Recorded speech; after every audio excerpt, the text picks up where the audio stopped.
ये कहानी एक पेड़ की है।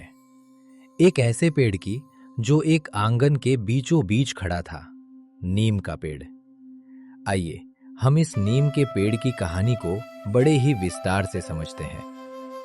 नदी के किनारे एक छोटा सा गांव बसा हुआ था। उस गांव का हर घर अपनी एक अलग कहानी कहता था। वहां ज्यादातर बूढ़े और बच्चे रहते थे और जवान लोग बहुत ही कम नजर आते थे। गांव के पास ही नदी बहती थी, जिसके कारण वहां जमीन बहुत कम बची थी। जो थोड़ी बहुत खेती होती भी थी, वो नदी के तेज बहाव में अक्सर बर्बाद हो जाती थी। गांव में खेती करने के साधन भी बहुत कम थे। इसी वजह से गांव के लगभग हर घर में भूखमरी और कंगाली का साया छाया रहता था। लोग दिन रात संघर्ष करते, लेकिन पेट भर खाना भी मुश्किल से जुट पाता था। और जैसे ही बच्चे जवान होते, वे इस भुखमरी से बचने के लिए गांव छोड़ने का सोचते। कोई शहर की ओर निकल पड़ता, तो कोई दूसरे गांवों में काम की तलाश करता, ताकि अपने और अपने परिवार के लिए 2 वक्त की रोटी कमा सके। और इस गांव के लोगों की किस्मत भी कुछ ऐसी ही थी। मानो बदहाली उनका पीछा छोड़ने का नाम ही नहीं लेती थी। जो भी गांव से बाहर कमाने के लिए जाता, वो कभी लौटकर वापस नहीं आता था। न कोई खत, न कोई चिट्ठी, न ही कोई संदेश। जाने वे सब कहां गुम हो जाते थे। इसी वजह से गांव में सिर्फ बुजुर्ग और बच्चे ही नजर आते। जवान लोग बहुत ही कम दिखाई देते थे। इसी गांव में रहती थी गौरी देवी, जिसके 2 बेटे थे, मोहन और सोहन। दोनों अब धीरे धीरे बड़े होने लगे थे। गौरी का पति भी कभी शहर कमाने के लिए गया था, लेकिन वो कभी लौटकर वापस नहीं आया। गौरी के घर में भूखमरी इतनी बढ़ गई थी कि 2 वक्त का खाना जुटाना भी बहुत मुश्किल हो गया था।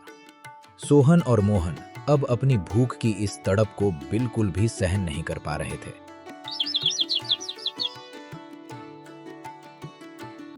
और घर के इन हालातों को देखते हुए गौरी के बड़े बेटे मोहन ने गांव से दूर शहर जाकर कमाने का फैसला कर लिया। माँ, मैं शहर जाऊंगा, वहां जाकर मेहनत करूंगा, पैसे कमाऊंगा और घर के लिए भी भेजूंगा। मैं इस तरह भूख और लाचारी को अब और बर्दाश्त नहीं कर सकता। यहाँ पूरा दिन मेहनत करने के बाद भी 2 वक्त की रोटी तक नसीब नहीं होती। नहीं बेटा, नहीं, ऐसा कभी मत सोचना। तुम्हारे पिताजी भी यही सोच कर गए थे, लेकिन आज तक लौट कर नहीं आए। न जाने इस गांव को कैसी बद्दुआ लगी है। जो भी यहाँ से बाहर जाता है, वो कभी वापस नहीं आता। हम जैसे भी होंगे यहीं रहकर जी लेंगे, भूखे रह लेंगे, लेकिन साथ रहेंगे, साथ जिएंगे और साथ ही मरेंगे। माँ, भूखे रहकर जीने से अच्छा है कि मैं बाहर जाकर कुछ पैसे कमा लूं। क्या पता ये सब सिर्फ एक भ्रम ही हो सकता है इस गांव से जाने वाले लोग वापस आना ही नहीं चाहते हों। नहीं बेटा, मुझे ये कोई भ्रम नहीं लगता, ये सच्चाई है।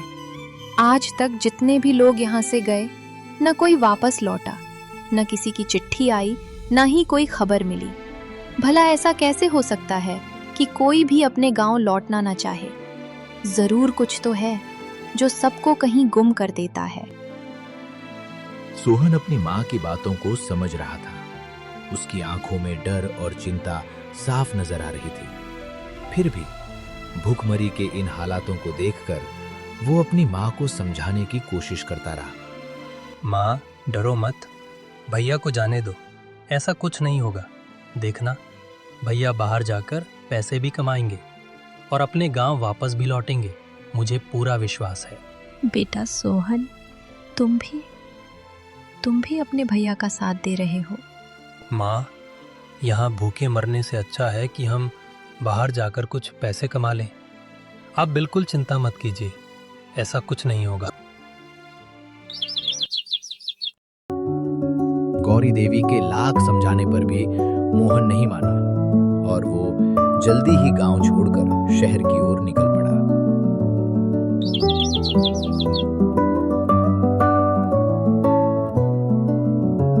और देखते ही देखते इसी तरह 6 महीने बीत गए। न मोहन गांव वापस लौटा, न ही उसकी कोई चिट्ठी आई, न कोई संदेश। उनकी मां गौरी देवी को अब दिन रात उसकी चिंता सताने लगी थी।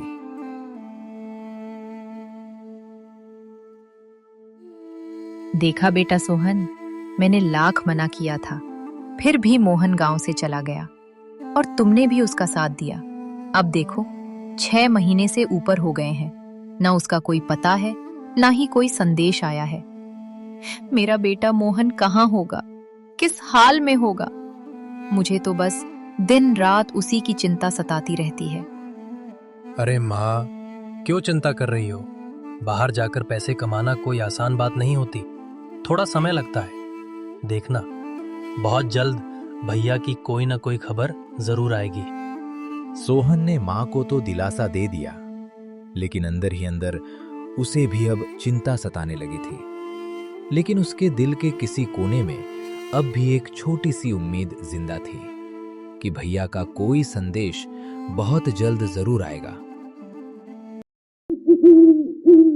वो हर दिन उसी उम्मीद के सहारे जी रहा था। हर आहट पर उसे लगता शायद आज कोई खबर मिलेगी। इसी इंतजार में धीरे धीरे 4 महीने और बीत गए, लेकिन न मोहन की कोई चिट्ठी आई, न ही कोई संदेश। भैया, वापस लौट आओ। तुम्हारे बिना ये घर बहुत सूना लगता है। जल्द से जल्द कोई संदेश भेजो। अब मेरा दिल भी बैठता जा रहा है। आखिर मैं माँ को कब तक दिलासा देता रहूं?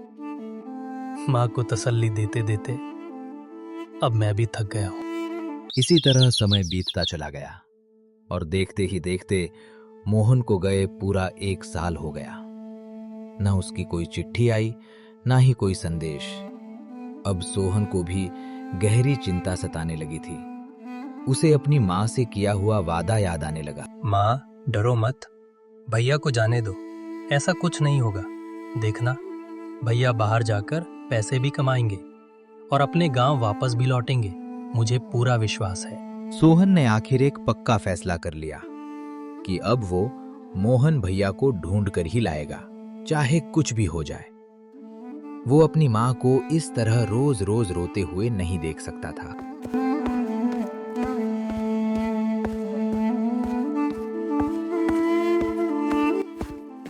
माँ, इस तरह मत रो, मैं शहर जा रहा हूँ और देखना, मोहन भैया को अपने साथ लेकर ही वापस लौटूंगा।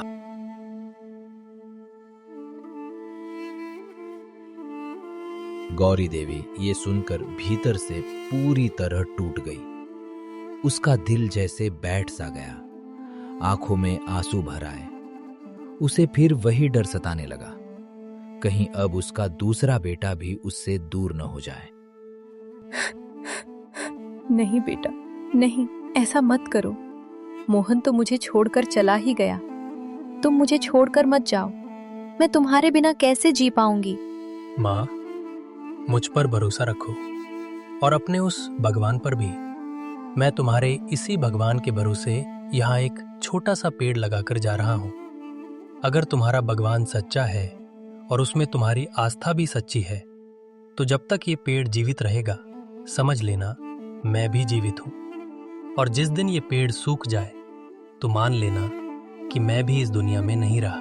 गौरी देवी ने अपने आंसू पोंछे और भारी दिल के साथ अपने बेटे के इस फैसले को ही अपनी किस्मत मान लिया। सोहन ने अपनी मां को तसल्ली दी, उसे दिलासा दिया और फिर भारी मन से अपने भाई को ढूंढने के लिए शहर की ओर निकल पड़ा।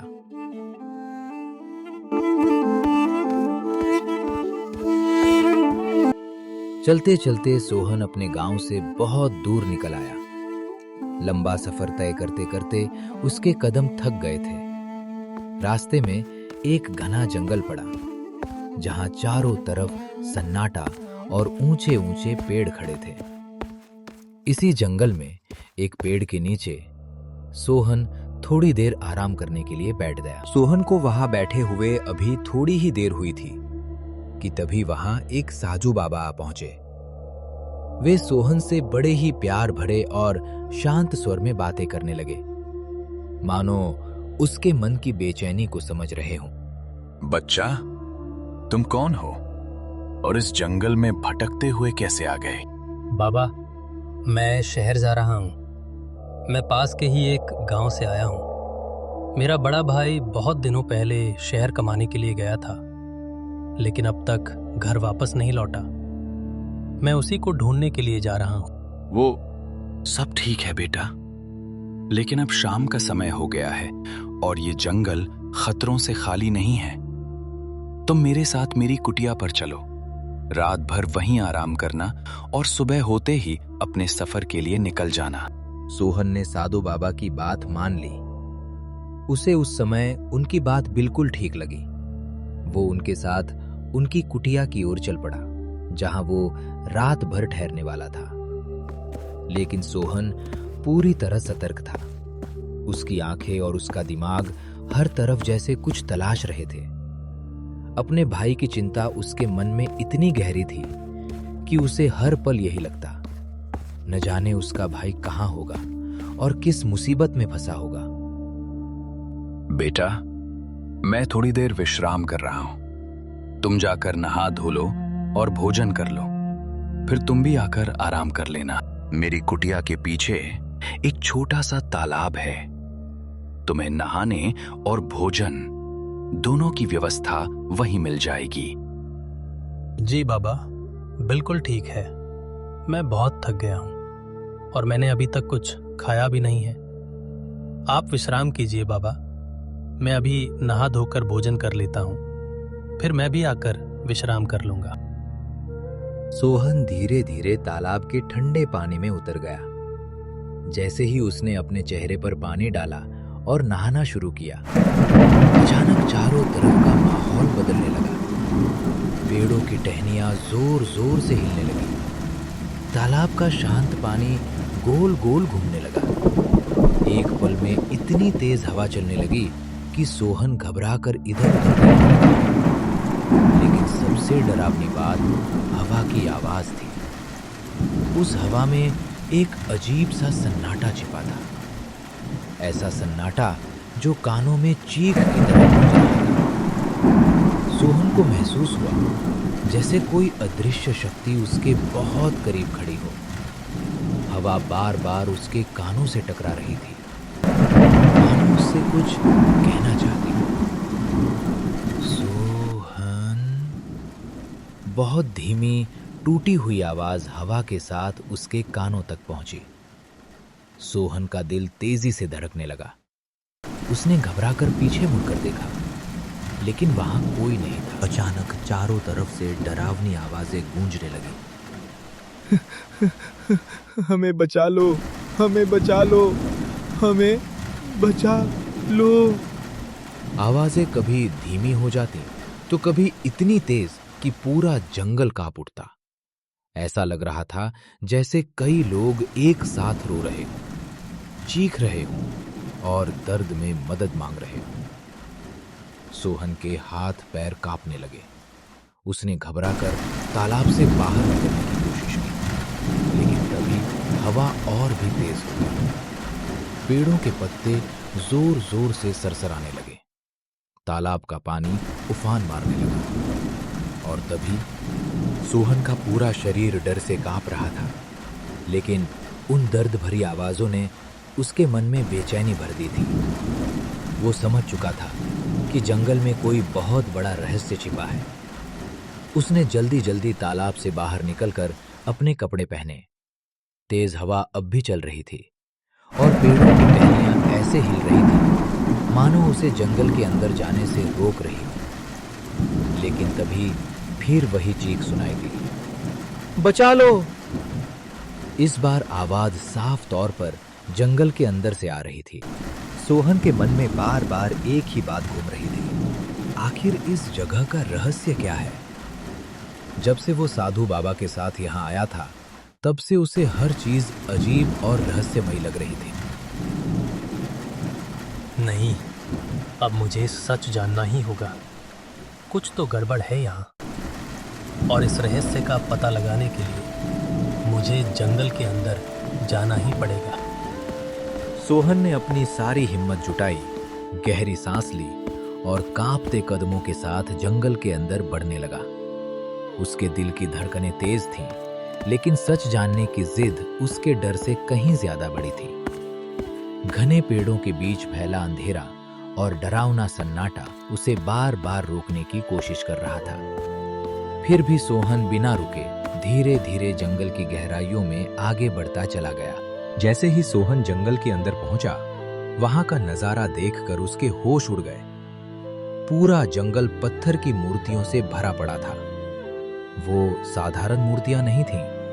उनके चेहरे, आंखें और डर से भरे हुए भाव बिल्कुल किसी जिंदा इंसान जैसे लग रहे थे। ऐसा महसूस हो रहा था मानो किसी ने चलते फिरते इंसानों को अचानक पत्थर में बदल दिया हो। किसी मूर्ति के चेहरे पर डर साफ दिखाई दे रहा था, तो कोई मदद मांगने की हालत में जमी हुई थी। ये भयानक दृश्य देखकर सोहन के शरीर में सिहरन दौड़ गई और उसकी आंखें डर से फैल गईं। खड़ी पत्थर की मूर्तियों में से एक मूर्ति की आंखों से आंसू की एक बूंद नीचे गिरी। सोहन ये देखकर सन्न रह गया। उसका गला सूख चुका था। फिर वही टूटी हुई दर्द भरी आवाज हवा में गूंजी। भाग जाओ, वरना तुम भी पत्थर बन जाओगे। हमें बचा लो, हमें बचा लो। जरूर भगवान की कृपा है जो तुम यहाँ तक पहुँच पाए हो। तुम साधारण इंसान नहीं हो। तुम्हारे साथ कोई दिव्य शक्ति जरूर है, तभी तुम इस श्रापित जंगल में जिंदा खड़े हो। तुम ही हमारी आखिरी उम्मीद हो। अगर तुमने हमारी मदद नहीं की तो हम हमेशा के लिए पत्थर बनकर रह जाएंगे। कृपा करके हमें इस भयानक श्राप से बचा लो। तुम्हें हमें बचाना ही होगा। वो तांत्रिक बहुत शक्तिशाली और निर्दयी है। उसने अपनी काली शक्तियों से हम सबको पत्थर बना दिया। कृपा करके हमें उस दुष्ट तांत्रिक से बचाओ। मुझे माफ कर दो। मैं तुम्हारी कोई मदद नहीं कर सकता। मैं एक सीधा साधा इंसान हूँ। किसी तांत्रिक या श्राप के चक्कर में नहीं पड़ना चाहता। मुझे लगता है मैं किसी बहुत बड़ी मुसीबत में फंस गया हूँ। मैं यहाँ से जा रहा हूँ। तुम लोग मुझे माफ कर दो। ये कहकर सोहन डरते डरते जंगल से बाहर निकल आया और तेजी से साधु बाबा की कुटिया की ओर बढ़ने लगा। उसके चेहरे पर डर साफ दिखाई दे रहा था। कुछ ही देर में वो तांत्रिक के पास जा पहुंचा। तांत्रिक ध्यान लगाकर बैठा हुआ था। क्या हुआ बच्चा? नहाने और भोजन करने में बहुत देर लगा दी तुमने। मैं कब से तुम्हारा इंतजार कर रहा था। सोहन थोड़ा संभला और उसने अपने डर को छुपाते हुए खुद को शांत दिखाने की कोशिश की। जंगल में जो रहस्यमयी बातें उसने देखी और सुनी थी, उन्हें उसने अपने मन के अंदर ही दबा लिया। वो समझ चुका था कि इस जगह पर कुछ बहुत बड़ा रहस्य छुपा है, लेकिन फिलहाल वो उस तांत्रिक को अपने शक का एहसास नहीं होने देना चाहता था। बस बाबा, नहाने और भोजन करने में इतना व्यस्त हो गया कि समय का पता ही नहीं चला।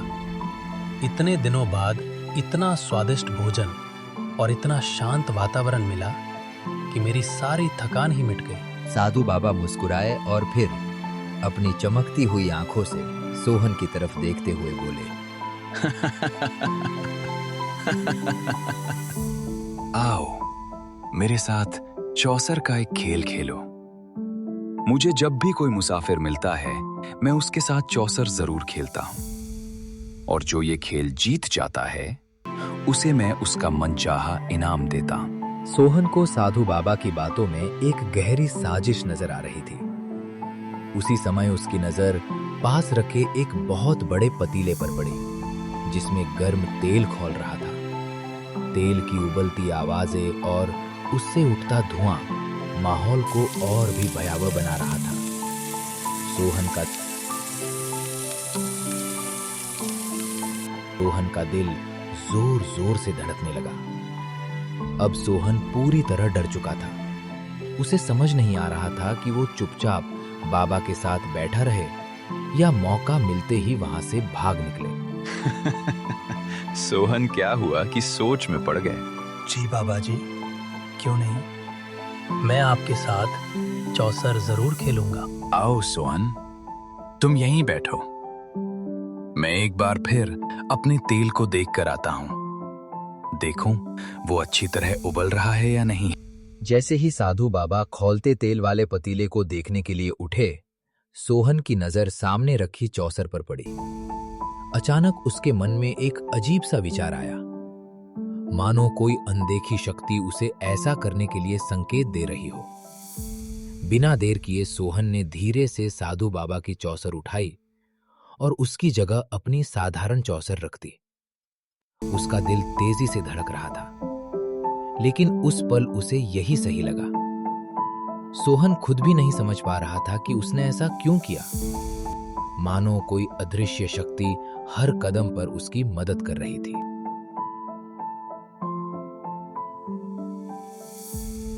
साधु बाबा जैसे ही चौसर खेलने बैठे, उन्होंने मुस्कुराते हुए पहली चाल चली। लेकिन इस बार कुछ अजीब हुआ। बाबा के पासे ठीक से नहीं पड़े। उनके चेहरे की मुस्कान धीरे धीरे गायब होने लगी। फिर सोहन ने अपनी चाल चली और उसके पासे बिल्कुल सही अंक लेकर आए। सोहन आसानी से पहली बाजी जीत गया। साधु बाबा को अपनी हार पर विश्वास ही नहीं हुआ। उन्होंने तुरंत दूसरी बाजी शुरू कर दी, लेकिन दूसरी बार भी वही हुआ और फिर तीसरी बार। हर बार सोहन जीतता गया और साधु बाबा हारते गए। अब बाबा के चेहरे पर गुस्सा साफ दिखाई देने लगा था, क्योंकि जिस चौसर के सहारे वो कभी नहीं हारते थे, वो असल में एक जादुई चौसर थी। लेकिन सोहन चालाकी से उसे अपनी साधारण चौसर से बदल चुका था। बाबा, आप तो हार गए। एक बार नहीं, 3 बार। लगता है आज किस्मत भी मेरा साथ दे रही है। मूर्ख, तू मुझ पर हंस रहा है। मैं अभी तुझे ऐसा सबक सिखाऊंगा कि जिंदगी भर याद रखेगा। असल में साधु बाबा के पास जो चौसर थी, वो कोई साधारण चौसर नहीं, बल्कि एक जादुई चौसर थी। उसकी सबसे बड़ी शक्ति ये थी कि जो भी खिलाड़ी लगातार 3 बार जीत जाता, चौसर उसी की गुलाम बन जाती। लेकिन इस बार किस्मत ने पलटी मार दी थी। सोहन ने बाबा को एक बार नहीं, बल्कि लगातार 3 बार हरा दिया था। अब वो जादुई चौसर साधु बाबा की नहीं, बल्कि सोहन की गुलाम बन चुकी थी। साधु बाबा ने क्रोध में कांपती आवाज में आदेश दिया, ए मेरी जादुई चौसर, इस लड़के को बंदी बना लो। साधु बाबा की आवाज का अब जादुई चौसर पर कोई असर नहीं हो रहा था। तभी चौसर अचानक तेज रोशनी से चमक उठी। पूरी कुटिया उस दिव्य प्रकाश से भर गई। फिर चौसर के भीतर से एक रहस्यमयी आवाज गूंजने लगी। हे मुसाफिर, अब मैं तुम्हारी गुलाम हूँ। तुम जो आदेश दोगे मैं वही करूँगी। ये साधु बहुत बड़ा नीच और क्रूर आदमी है। तुमने मुझे इसके अत्याचारों से मुक्त करके मुझ पर बहुत बड़ा एहसान किया है। अब से मैं तुम्हारी हर आज्ञा का पालन करूंगी। साधु बाबा डर के मारे वहां से भागने लगे, लेकिन तभी सोहन जोर से बोला, हे जादुई चौसर, इस साधु बाबा को तुरंत रस्सियों से बांध दो।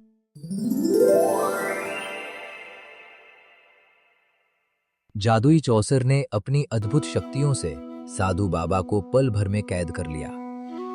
चमकती हुई रहस्यमयी बेड़ियां बाबा के चारों ओर लिपट गईं और वो वहीं असहाय होकर जमीन पर गिर पड़े। साधु बाबा डर से चीखने लगे, लेकिन चौसर की जादुई शक्तियों के सामने उनकी एक भी नहीं चली। अब वही साधु बाबा जो कभी दूसरों को अपनी शक्तियों से कैद करता था, खुद जादुई बंधनों में बंद पड़ा था। सोहन शांत खड़ा सब देख रहा था। मुझे छोड़ दो, मुझे छोड़ दो। बस बाबा, अब तुम्हारा खेल खत्म हो चुका है। मुझे बहुत डर लग रहा था और तुम्हारी हरकतों से मुझे पहले ही शक होने लगा था। लेकिन न जाने कैसी शक्ति थी जो मुझे सच तक खींच लाई। अब सच सच बताओ, तुम्हारी कुटिया के पीछे जंगल में मैंने इतने लोगों को पत्थर बना हुआ देखा है।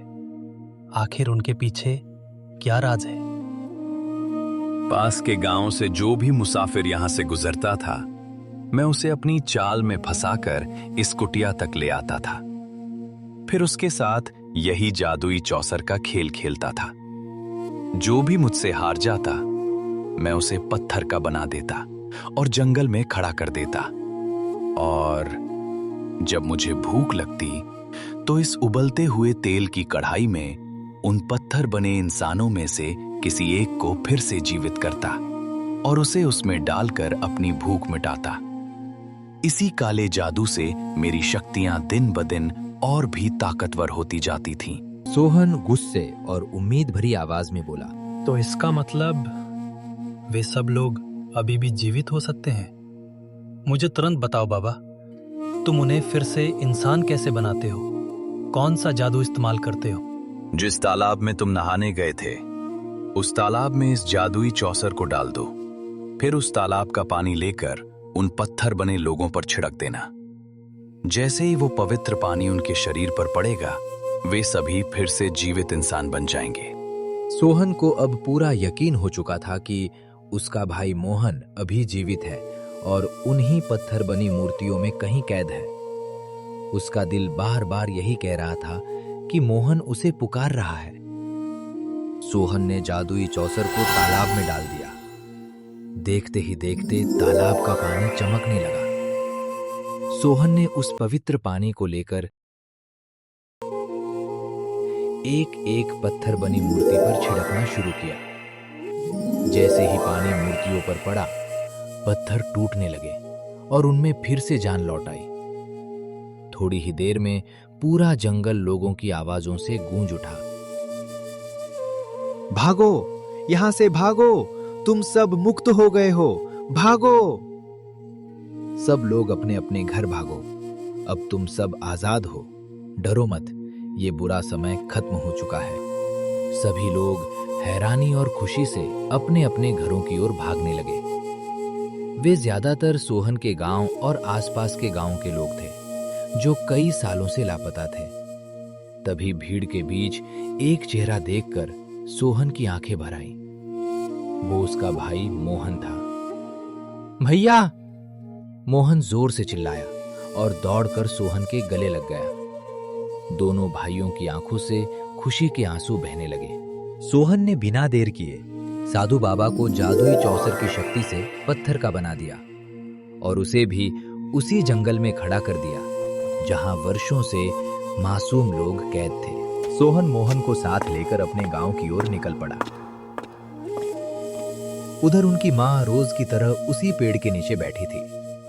उसकी आंखों में अब भी एक छोटी सी उम्मीद बाकी थी। वो मन ही मन सोचती, जब तक ये पेड़ जीवित है, मेरा बेटा भी जीवित है।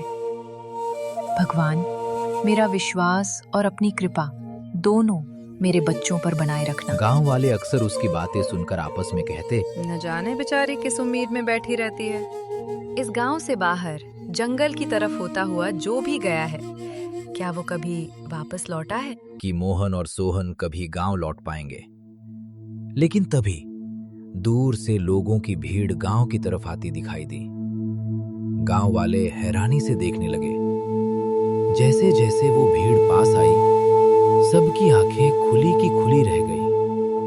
उन लोगों के बीच सोहन और मोहन भी थे और उनके साथ वे सारे लोग भी थे जिन्हें गांव वाले वर्षों पहले खो चुके थे।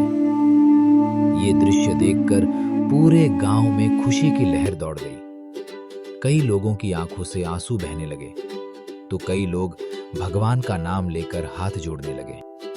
सोहन अपने भाई मोहन के साथ पूरे गांव की खुशियां वापस लेकर लौटा था। गांव वालों ने उसकी बहादुरी की खूब तारीफ की। अब गांव से डर और भूखमरी खत्म हो चुकी थी और चारों तरफ खुशहाली ही खुशहाली थी।